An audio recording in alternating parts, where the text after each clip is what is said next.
এতটা ভালো কোথায় আছি? আমিও খুব একটা ভালো নেই, কারণ আমার এখন বয়স হয়েছে। আমি আগের মতো দৌড়াতে পারি না, তাই শিকারও ধরতে পারি না।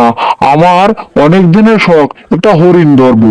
আমার গুহার সামন দিয়ে প্রত্যেকদিন একটা হরিণ খেলা করে, কিন্তু আমার শক্তি নেই বলে, দৌড়াতে পারি না বলে তাকে আমি ধরতে পারি না।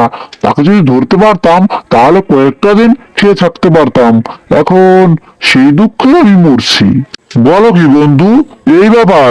তুমি আমাকে আগে বলবে না? তাহলে চলো চলো, তাড়াতাড়ি চলো তোমার গুহার সামনে। দেখি হরিণটাকে পেলেই আমি কপ করে ধরে ফেলবো। আমি খিদের জ্বালা এখন আর সইতে পারছি না, তাড়াতাড়ি চলো।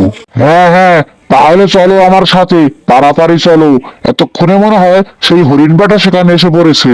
একথা বলেই কুমির আর বাঘ সেই গুহার দিকে রওনা দেয়।